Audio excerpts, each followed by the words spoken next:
everybody. Today I'm going to talk about my first star drummer influence, and that's Joe Morello. From the moment I was born, literally, as soon as I got home from the hospital, my dad was playing Dave Brubeck quartet recordings, and Joe Morello was just amazing. A lot of the things he recorded in that era between the mid 50s and the late 60s, in terms of drum virtuosity, technical accomplishment, musicality, and inventiveness, they're kind of unequaled even today. And the thing that I've got today comes from a record that we had in the house on a little 45 RPM 7-inch. You remember, if you're as old as I am, a time when you could buy jazz records on 7-inch 45 RPM singles. Well, you actually can do that again. So I've got one coming out, which you can get in the next few weeks on Bandcamp or via my website. It's just a limited edition thing I've done with a 7-piece band that I have. Just for fun, we're putting it out on a 45. So get along to my website store, which is right here, and you can have a look at that. So anyway, the record in question, the Brubeck Quartet, was a thing called Bossa Nova USA. And this is something that drummers talk about quite a bit. And in honor of the great Joe Morello, I've come up with a little independence exercise that's influenced by what he did on that track. And it is widely known that Joe's left hand was quite unlike anything else going on at that time. And throughout passages on Bossa Nova USA, you can hear him do this. 1, 2, 3, 4.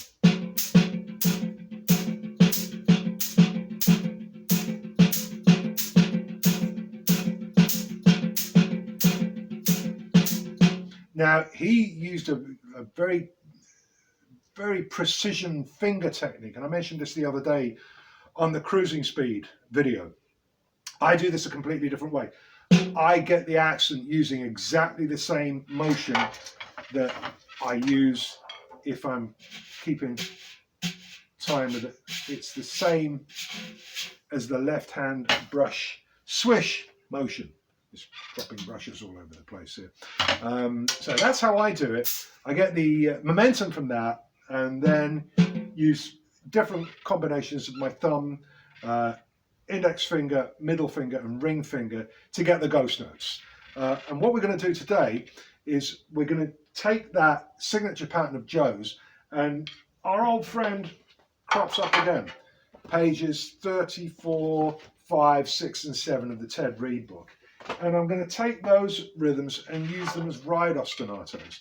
I'm going to be playing 2 and 4 on the hi-hat and very little on the bass drum. I'm probably just going to play the 4th beat of the bar.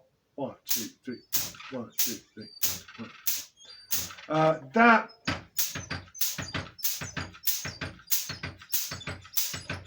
default samba feat, which is implying the role of the pseudo drum, can be a little bit overbearing in like acoustic jazz environments, which is where I tend to use this kind of material most of the time these days. If you're playing fusion, that's another thing altogether. It's a kind of different vibe. The intensity of the music is in a different place. The time center of the drums is very often more focused on the bass drum and the snare drum, whereas in the more acoustic straight ahead stuff, it's up on the ride cymbal and the left foot on the hi-hat with the snare drum comping with the bass drum, but being much freer in those particular roles. So anyway, that's what I'm going to do. So let's take the first pattern on page 34 and let's give it a go. Let's set up the left hand to begin with.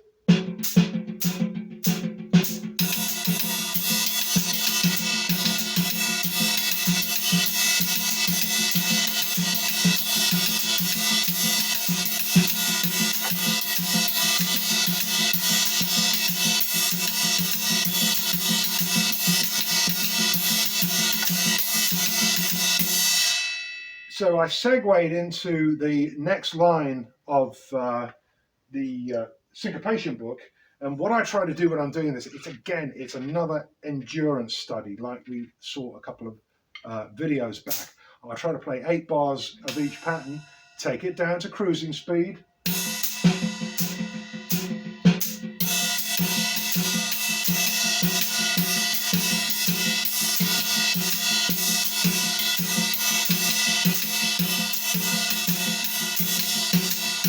Now, that's a really moderate tempo. I've done this so much now, I could do that all night. And you play, you kind of lull your brain into this sort of sense of thinking, actually, this is really easy. I'm really good at this. This is no problem at all. And then you can push the tempo when you feel ready.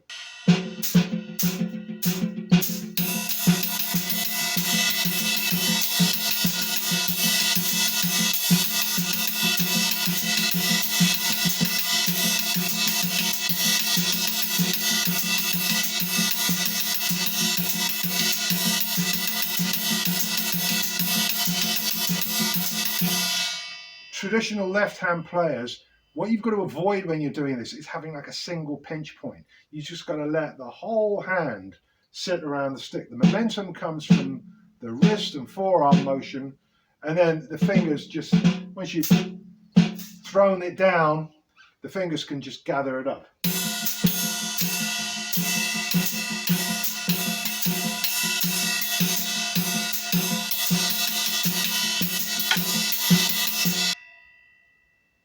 And like with everything else, improvise. Just set up the left hand.